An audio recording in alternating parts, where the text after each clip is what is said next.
Bonsoir à toutes et à tous. Nous allons donc maintenant parler du cancer du sein et d'une formidable nouvelle. Le cancer du sein triple négatif donc, est un sous-type de cancer qui est assez rare, même s'il concerne chaque année 9000 personnes en France. Mais jusqu'à présent, les solutions thérapeutiques étaient très rares, mais très bonne nouvelle, la Haute Autorité de Santé vient d'autoriser un médicament qui permet aux femmes de retrouver beaucoup d'espoir.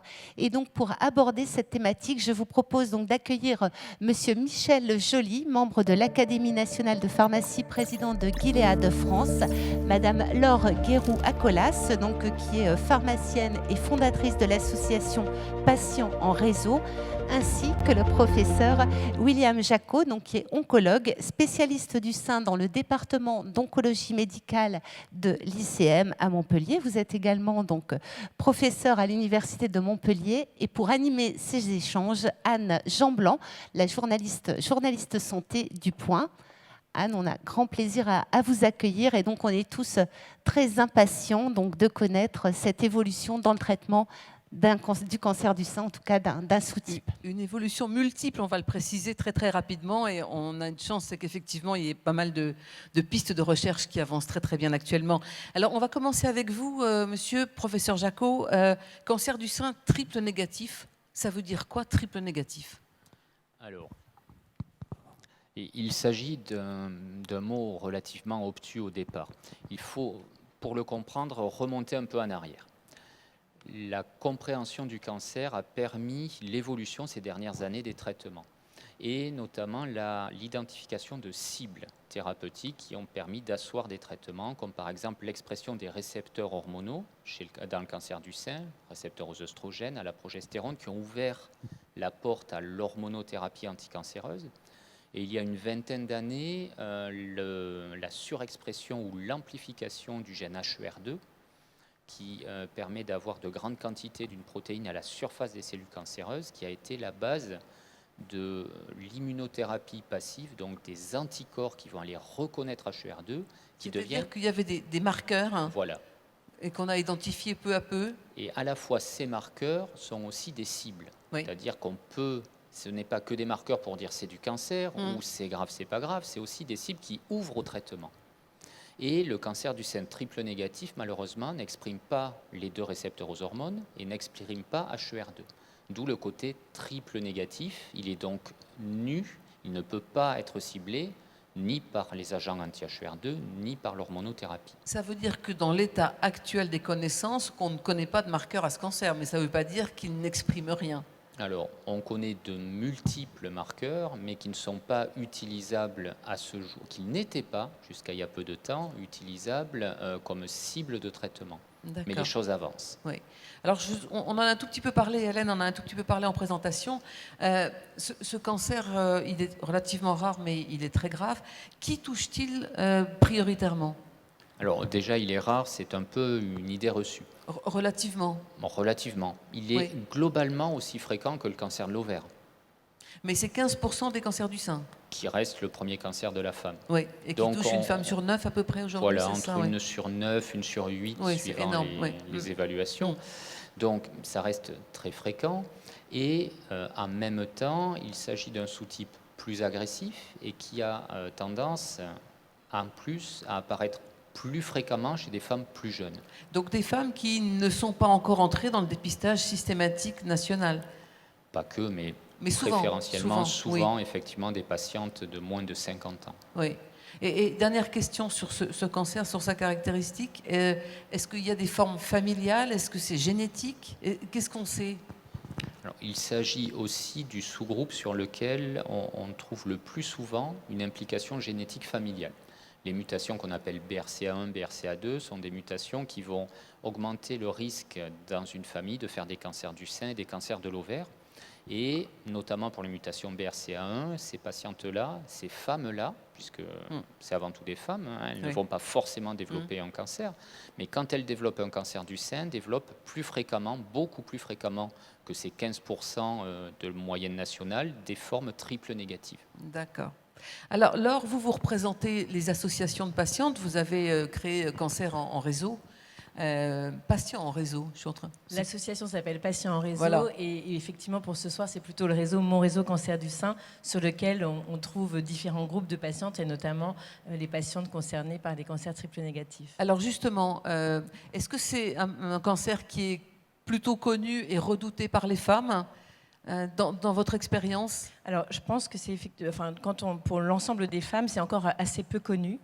Et quand les patientes sont diagnostiquées avec ce type de cancer, elles sont souvent assez anxieuses parce qu'effectivement, c'est un cancer qui est à part, avec moins de pistes thérapeutiques possibles, qui touche donc, comme on l'a dit, statistiquement plus de femmes jeunes.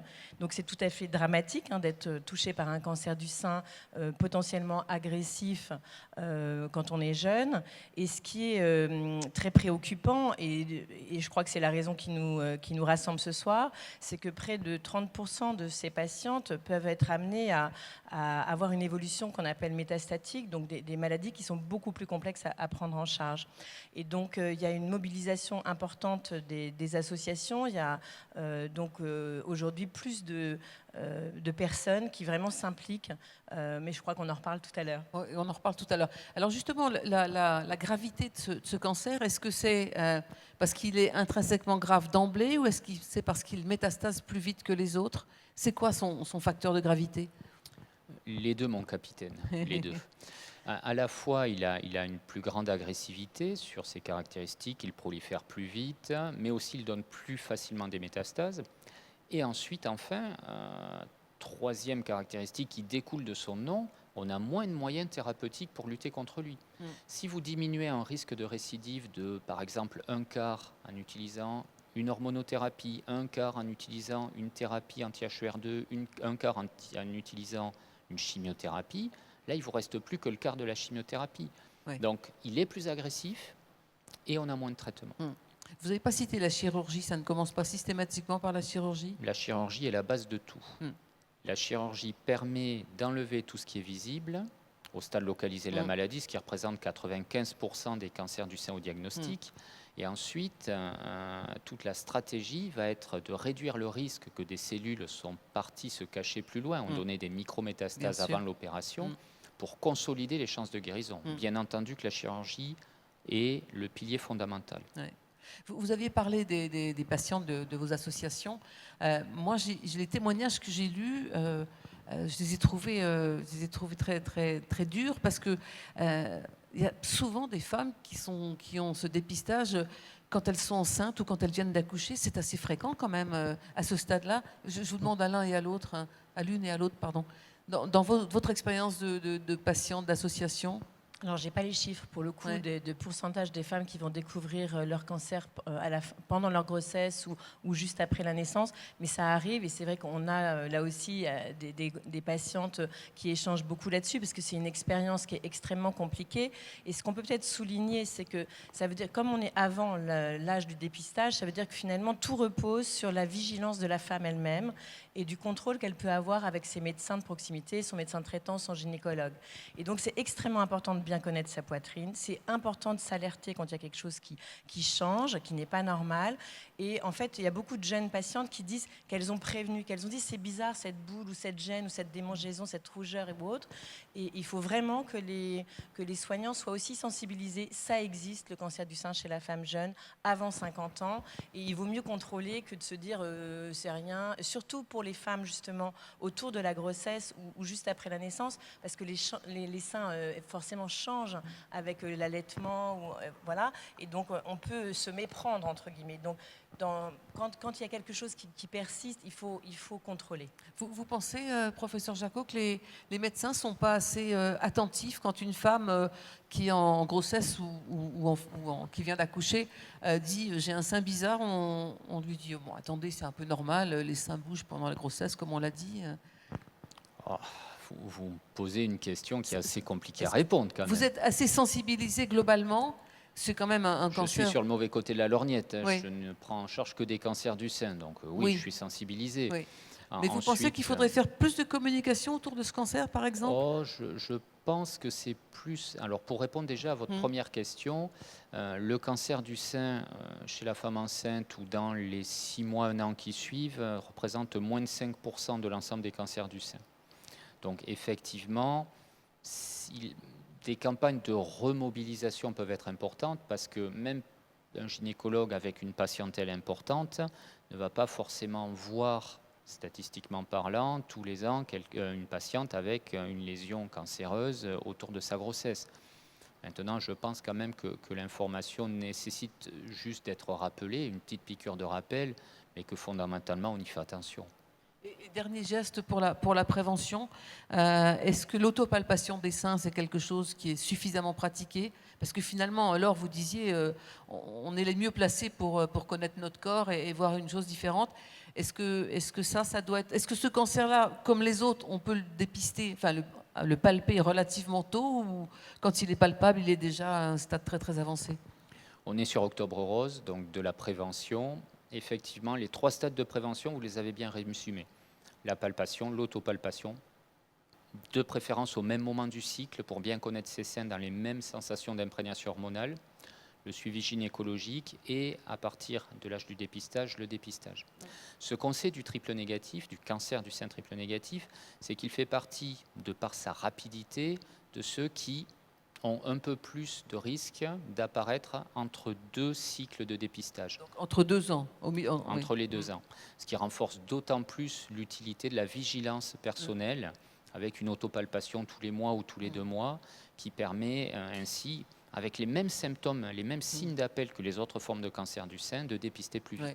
Donc on ne le dira jamais assez, même entre deux mammos, si vous avez le sentiment quelque chose qui est bizarre, il ne faut pas attendre le rendez-vous suivant, il faut y aller. Clairement. Oui. Alors je voudrais maintenant... Oui, Laure? Juste peut-être rajouter de ne pas oublier de parler de ces maladies dans nos familles, puisqu'on a rappelé aussi que dans ce sous-groupe des patientes triple négatives, il y a une proportion relativement importante de familles donc avec des prédispositions. On pense souvent cancer du sein, cancer de l'ovaire. On ne sait pas toujours que ça peut être aussi des maladies qui peuvent venir des hommes. Donc de savoir par exemple quelles ont été les maladies des femmes de son père, par exemple, c'est pas inutile pour... Oui, c'est pas que maman, grand-maman et ma tante. Oui. Aujourd'hui, on en parle un peu plus, c'est un petit peu moins tabou. C'est très lourd d'avoir une prédisposition familiale. Et en même temps, je crois que tous les médecins sont d'accord pour dire que quand on est au courant de ces risques, on va pouvoir être suivi différemment et du coup, j'allais dire éviter en fait que la maladie ne puisse s'installer. Et je crois que c'est aussi un message important pour les femmes jeunes. Alors maintenant, je voudrais vous interroger, Michel Joly, vous représentez un laboratoire pharmaceutique. Il y a quelque chose que j'ai trouvé assez étonnant, c'est que dans ce cancer, il n'y avait rien. Et tout d'un coup, on a l'impression qu'il y a pas mal de pistes qui sont avancées, qui sont porteuses d'espoir. Comment ça se passe? Est-ce qu'un labo, le vôtre, un autre, c'est pareil, s'intéresse à une pathologie en disant cette pathologie, il n'y a rien, il faut absolument qu'on investisse? Est-ce que c'est au hasard de l'achat d'une start-up qui est avancée dans un projet? Comment se fait-il que tout d'un coup, dans un domaine, on ait l'impression que voilà, il y a différentes voies qui vont peut-être aboutir à quelque chose de très positif pour les patientes?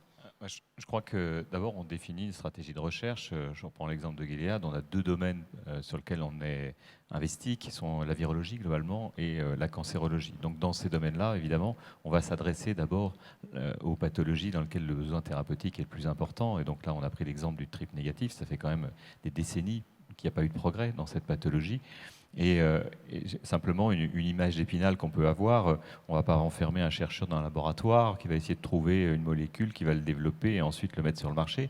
Je pense que la règle de la recherche, c'est d'abord la collaboration. Donc c'est la collaboration avec le public, donc le monde académique, avec lequel on travaille, dans lequel il va y avoir aussi des idées, des innovations qu'on va capter, qu'on va essayer sur lesquelles on va travailler ensemble. On avait, il y a 2 ans, discuté des CAR-T-cells, donc des thérapeutiques contre les cancers du sang, on va dire, globalement, qui sont une technologie qui est issue du monde académique, puis qui ensuite est amplifiée, je dirais, par les laboratoires pharmaceutiques. Et puis, l'autre partenariat très important, c'est avec les autres laboratoires. Vous parliez de start-up, mais aussi entre laboratoires pharmaceutiques. Pourquoi? Parce que pendant on va dire longtemps, on a quelque part adresser les problèmes les plus simples. Un médicament qui adresse une pathologie, l'hypertension, le diabète. Là, on est en face, et je reprends l'exemple du VIH, même si ce n'est pas le thème, mais c'est un peu la même idée. On est en face de pathologies très complexes avec des systèmes qui résistent. Le virus du VIH est beaucoup plus compliqué que le SARS-CoV-2. Ça fait 30 ans qu'on cherche un vaccin, on n'y arrive pas. Il mute beaucoup. Finalement, on a mis plus de 10 ans pour arriver à trouver des antiviraux. Il a fallu en trouver 3 différents, faire les trithérapies pour arriver effectivement à transformer une maladie qui était mortelle, finalement aujourd'hui en maladie chronique. Les cellules cancéreuses, c'est un peu la même chose, c'est-à-dire qu'elles aussi, elles résistent, elles vont avoir leur mécanisme d'échappement. Et donc, finalement, aujourd'hui, pour adresser ces problématiques plus complexes, il faut avoir des stratégies d'association, que ce soit avec des essais cliniques, que ce soit avec des laboratoires différents. Je reprends l'exemple du VIH, on a mis sur le marché des médicaments qui sont une trithérapie en un seul comprimé.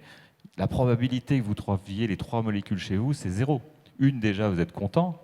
2, c'est très, très peu probable. 3, c'est impossible. C'est-à-dire que vous êtes concurrent et synergique. Oui, on va chercher des partenaires, d'autres laboratoires, on va s'associer, on va faire des essais cliniques ensemble, parfois on va racheter des startups. C'est-à-dire qu'on reste sur l'objectif, mais on va aller chercher, je dirais, la compétence, les idées là où elles sont. Et c'est ça une stratégie de recherche aujourd'hui, en fait. C'est avant tout de la collaboration avec le public, avant tout, parce que c'est là que ça naît, et puis aussi avec les autres laboratoires. Donc, par exemple, aussi en rachetant des plus petites sociétés, en les développant. L'exemple, je vous laisse poser la question, mais l'exemple du Covid, c'est flagrant. L'histoire des vaccins ARN, vous allez en reparler, je pense. Oui. On en parle demain matin, oui. Bien sûr, entre BioNTech, Moderna, Oxford, qui finalement ensuite trouvent un écho pour pouvoir en faire bénéficier le plus grand nombre des essais cliniques, parce qu'il faut investir et il faut bien sûr une puissance aussi économique pour développer ces médicaments. Je m'arrête là. Mais sur le cancer, par exemple, on a le sentiment que c'est parce que c'est plus un cancer, mais des cancers, et qu'on n'a plus une maladie, un symptôme, une maladie, un médicament. Je ne pense pas à l'hypertension artérielle, c'est peut-être pas un bon exemple, mais on a l'impression que plus la recherche avance, plus les connaissances avancent, plus les cancers deviennent des maladies relativement différentes les unes des autres. Vous êtes d'accord ou pas avec ça? Extrêmement différentes, extrêmement. Ouais. On est vraiment passé avec les progrès des années 2000 de la biologie moléculaire. On a enfin réussi à comprendre la biologie, les grandes lignes de la biologie des cancers, et ce qui avant c'était le cancer. Mon père, mon grand-père a eu le cancer, il en est mort. Là, aujourd'hui, on a passé le stade de l'organe, le cancer du sein. On passe le stade de la cible, le cancer du sein triple négatif. Et aujourd'hui, avec les progrès de cette biologie, on sous-segmente toutes ces catégories-là avec des angles d'attaque complémentaires qu'on vient rajouter à ce qu'on sait déjà. Mais on se retrouve avec énormément de petites sections côte à côte au lieu d'avoir, si on parle en part de marché, en besoin médical, il y a 30 ans, vous sortiez un médicament pour le cancer du sein. Aujourd'hui, si l'on prend le cas des patientes avec une prédisposition génétique, une mutation BRCA1 ou BRCA2, vous allez être sur 10%, c'est 8 à 10% des cancers du sein au sens propre, mais ceux-là auront un médicament dédié qui va aller jouer sur cette faiblesse qui a permis l'émergence du cancer, mais qui sera totalement inefficace par ailleurs. Donc à la fois des avancées thérapeutiques, mais avec un morcellement de la cartographie des prises en charge qui devient extrême. Est-ce qu'on pourrait passer quelques minutes pour comprendre ce qu'on avait comme traitement jusqu'à présent, comme traitement d'une façon générale, sur ce cancer triple négatif, les modes de fonctionnement, ce qu'apportent les nouvelles connaissances et ce que vont apporter tous ces nouveaux médicaments là qui sont en train d'arriver, que les femmes espèrent tant, et on reparlera après de l'association des triplettes qui ont joué un rôle très important. Mais en termes schématiques et grand public, vous pouvez nous faire un tableau? Très simplement, vous l'avez dit tout à l'heure, la base, la chirurgie. Si la maladie est localisée, on opère, on enlève tout ce qui est visible. La radiothérapie, qui vient souvent compléter cette chirurgie, elle est agnostique. Quel que soit le sous-type de cancer du sein, les rayons vont faire leur effet. Ensuite, comme il n'y a pas ni récepteurs hormonaux ni HER2, on restait sur la chimiothérapie, qui va, en allant créer des dégâts sur les cellules qui prolifèrent le plus, avant tout attaquer les cellules cancéreuses, mais avec les effets secondaires malheureusement que l'on lui connaît. La meilleure compréhension de ces cancers du sein triple négatif aujourd'hui permet de faire émerger 3 axes complémentaires. Le premier, je vous en ai rapidement parlé, sur ces formes génétiques, le fait d'aller attaquer la réparation de l'ADN qui a autorisé la création du cancer, en l'amplifiant à tel point que les cellules cancéreuses vont en mourir. C'est tout le champ de ce qu'on appelle les inhibiteurs de PARP. Le deuxième axe qui est en train de porter ses fruits et qui sera en clinique dans les mois qui viennent, qui est le fait, ce qu'on appelle l'immunothérapie, le fait de rendre à nouveau visibles ces cellules cancéreuses comme étant anormales. L'immunothérapie, c'est de dire à l'organisme, regarde, là, cette chose-là, elle est bizarre, il faut que tu l'attaques, alors Voilà. qu'autrement, il l'aurait laissé un peu passer. C'est une des armes du cancer qui est anormale, d'arriver à se masquer en utilisant certaines protéines que vont utiliser les cellules normales aussi, mais en les mettant en bon escient pour ne plus être reconnus. Ils seront discrets, oui. Voilà. Et là, tout d'un coup, ces immunothérapies démasquent la cellule cancéreuse et permettent à nouveau une lutte du système immunitaire envers la cellule cancéreuse. Il y a certains cancers, comme le cancer du poumon, où cela peut être utilisé seul.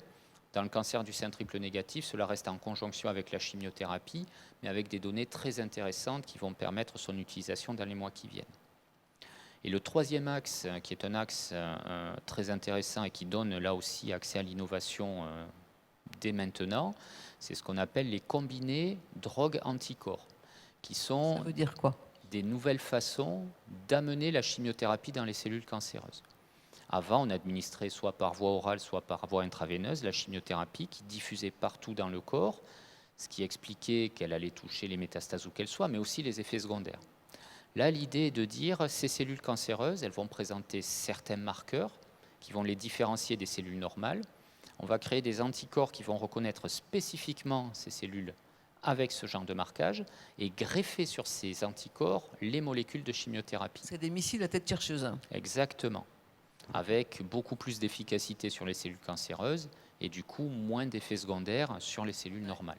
Vous parlez de beaucoup d'efficacité. Quand on voit les chiffres, c'est vrai que c'est quand même un cancer qui, pour l'instant, a un bilan très très lourd. Et même si certains produits sont proposés et présentés comme un réel espoir, en termes de survie pour l'instant, on a l'impression que c'est effectivement formidable de gagner un peu, mais la guerre n'est pas gagnée encore. Hein. Alors, la guerre n'est pas gagnée. On diversifie notre arsenal. C'est la première étape. On a plus d'arsenal à notre disposition. La seconde étape est d'aller taper le mal plus précocement. L'immense majorité du développement de la recherche en cancérologie commence sur des patientes avec des stades avancés de la maladie, au stade métastatique. Et une fois qu'on a réussi à démontrer le service rendu sur ces patientes-là, l'idée après est de dire, mais à ce moment-là, peut-on remonter l'histoire naturelle de la maladie, utiliser ces mêmes traitements sur des formes plus précoces pour là, non pas seulement gagner plus de vie, plus de confort, mais aussi pouvoir, sur des stades plus localisés de la maladie, augmenter les chances de guérison. Donc ce n'est que le début. Ces niveaux de preuve, pour ce qui est des conjugués drogue-anticorps et de l'immunothérapie, pour l'instant ne sont qu'au stade métastatique.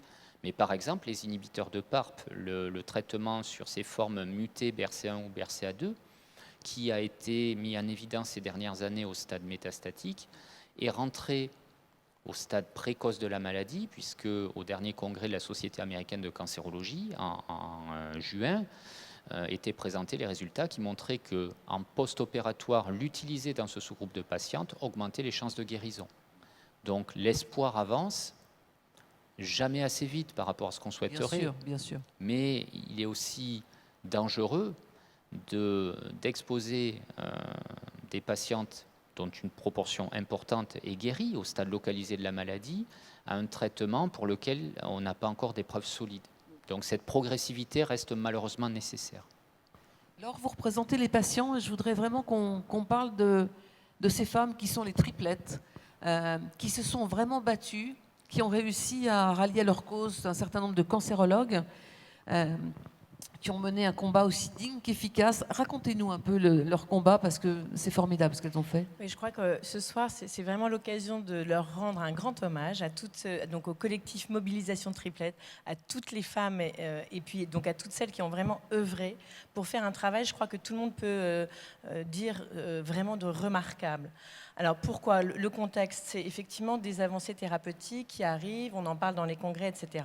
Mais quand vous avez 30, 40 ans, vous avez des petits-enfants, que vous avez un cancer du sein triple négatif métastatique, c'est une urgence pour vous d'accéder à ces traitements. Absolue. C'est une urgence. Et donc en fait, ces femmes ont été un peu alertées parce que en fait, nos soignants d'ailleurs et nos institutions ont aussi le souhait de faire venir ces thérapeutiques dans notre système de soins. Sauf que c'est lent. Et bon, il y avait quand même un peu de retard, donc elles se sont mobilisées.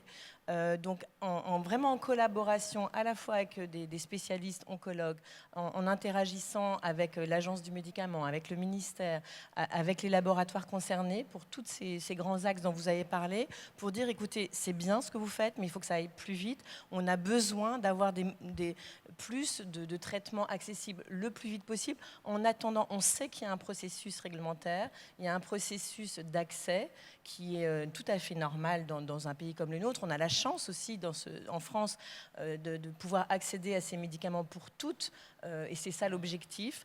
Mais en attendant, il y avait vraiment cette volonté d'aller plus vite. Et je crois que ce travail, il a aussi permis d'être là ce soir, c'est-à-dire de sensibiliser tout le monde, mais aussi le monde de la santé, les journalistes, etc., sur le fait qu'on ne connaissait pas assez cette maladie, qu'il fallait qu'on en parle plus, qu'on accompagne mieux ces patientes, qui, je vous le rappelle, sont souvent quand même très jeunes, et donc elles ont à faire face à beaucoup de difficultés. Et par rapport aux résultats peut-être qui peuvent paraître presque anecdotiques quand on n'est pas concerné, doubler son espérance de vie, c'est juste énorme. Et puis pour les patients, et on a des exemples dans d'autres cancers, c'est un peu, on pourrait dire, la courte échelle. On gagne un nouveau traitement, une nouvelle ligne, mais pendant ce temps-là, la recherche avance. Et donc, peut-être que dans 6 mois, dans 1 an, il y aura encore une autre nouvelle molécule. Et donc, en fait, c'est des patientes qui vont pouvoir bénéficier, pas à pas, étape par étape, de l'avancée de la recherche.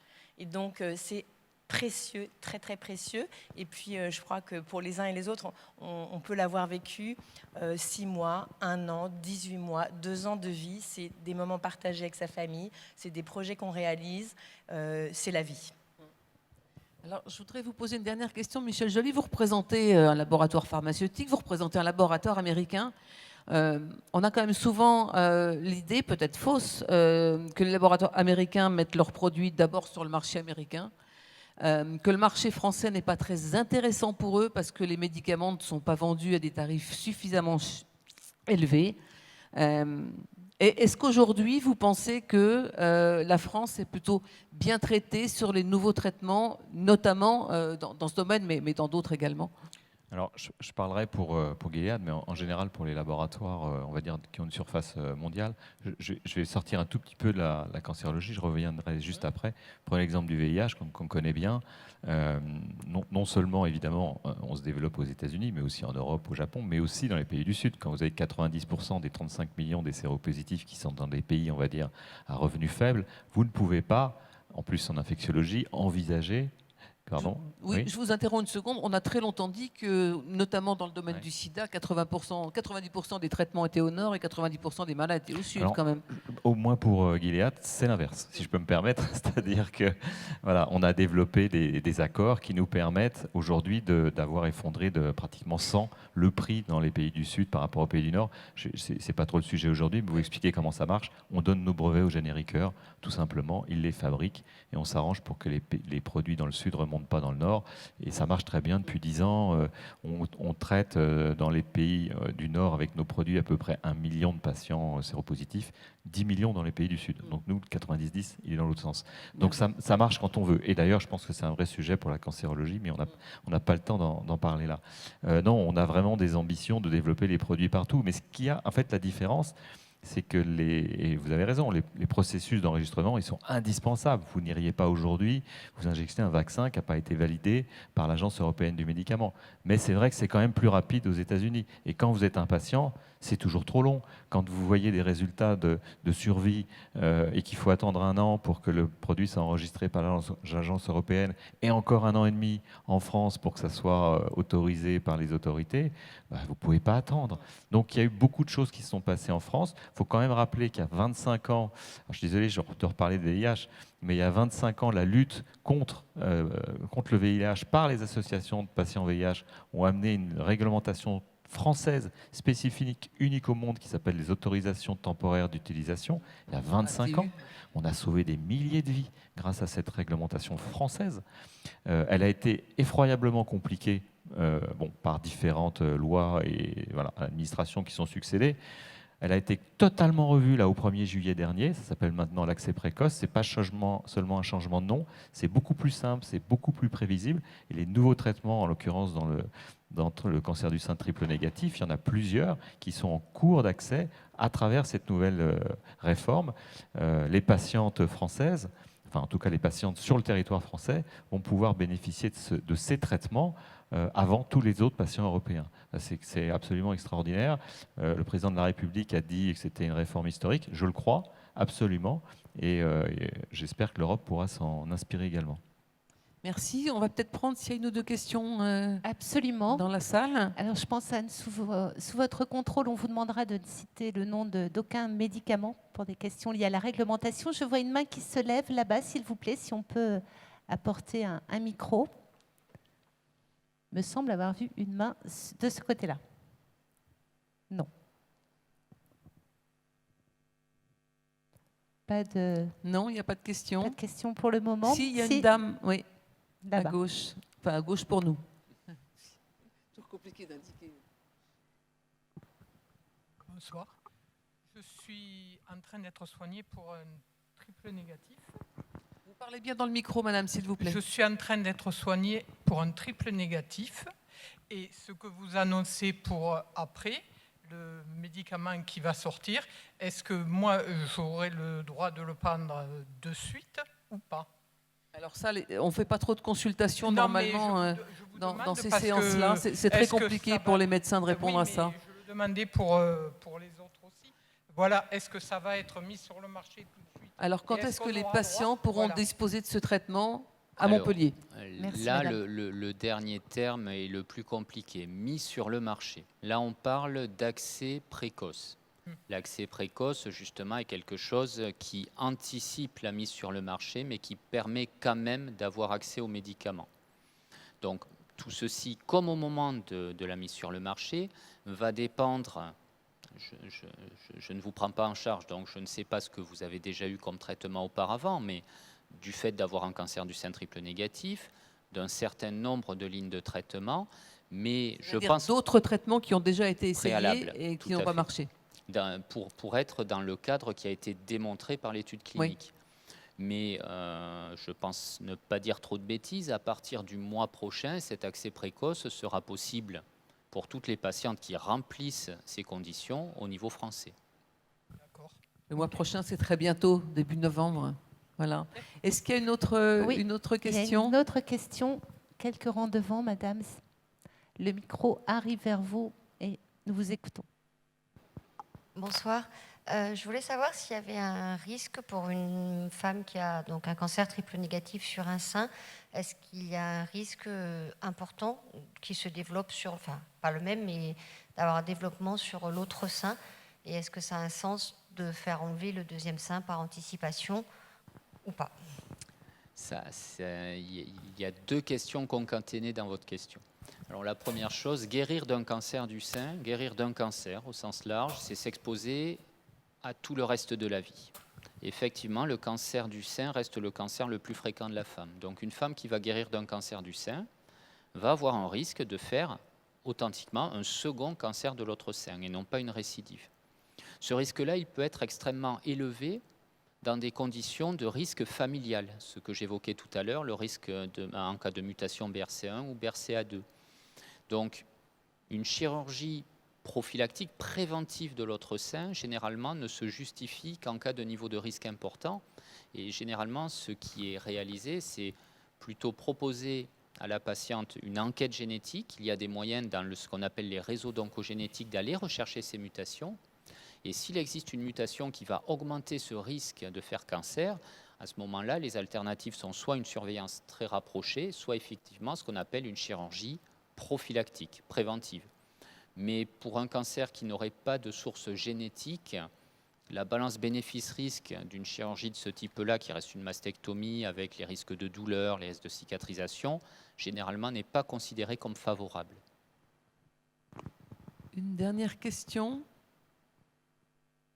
Sinon, est-ce que vous pouvez nous donner, pour terminer, un message vraiment, on a parlé prévention, un dernier mot sur la prévention. Si vous deviez donner un conseil, on est en plein octobre rose, qu'est-ce que vous diriez? C'est moins un conseil qu'un cri d'alarme. On sait qu'aujourd'hui, dans les bonnes conditions, la campagne de dépistage systématique, donc en recevant la convocation à la maison, avait un taux d'adhérence de l'ordre de 51%. C'est-à-dire qu'à peu près une femme sur deux seulement allait se faire dépister une fois tous les 2 ans. Ce souci s'est acutisé avec le Covid. L'an dernier, on est tombé à 40, 41, 42, 43%. On est encore tombé plus bas. Et encore une fois, ce qui guérit dans le cancer du sein, c'est de le trouver avant tout à un stade plus précoce, plus petit, ce qui à la fois augmente les chances de guérison et diminue la lourdeur des traitements qu'on va proposer. Donc vraiment, se faire dépister régulièrement, tous les 2 ans. Aujourd'hui, je pense que c'est vraiment la meilleure façon, non pas de prévenir le cancer du sein, on ne le prévient pas, mais par contre de le détecter extrêmement précocement, le plus précocement possible, et de mettre toutes ses chances de son côté. Ouais. Ça sera le mot de la fin. Merci beaucoup. Merci à Anne, vous. merci à vos invités. On peut vous applaudir. Merci. Et donc, je vous donne rendez-vous dans quelques minutes. Donc là aussi, pour un sujet extrêmement intéressant qui va concerner en fait le vol des données de santé. Donc, on va voir quelle est la réalité donc de ce phénomène et comment, là aussi, est-ce qu'il est possible de lutter. Et puisque je vois qu'il nous reste quelques secondes, j'aimerais vraiment, j'espère que vous partagez avec nous le plaisir d'être sur ce très très beau plateau. Et je voudrais en profiter pour saluer une initiative de l'un de nos partenaires, donc qui est Medtronic, et qui va planter 25 arbres dès lors qu'on va atteindre le seuil de 250 000 vues pour cet événement. Et ce chiffre va être multiplié par 10 dimanche matin, donc lors de la conférence sur les arbres. Voilà, je tenais quand même à le signaler parce que c'est vrai que j'admirais là vraiment ce plateau. La santé verte, ça fait partie des sujets qui vont aussi être abordés. Et puis, ma foi, planter des arbres, c'est aussi un symbole d'espoir. Et merci encore à Et le à hold-up vous tous. sur la santé, sur les données de santé, c'est passionnant. Absolument, À tout à l'heure. on se donne rendez-vous dans 2 minutes. Merci beaucoup. Merci.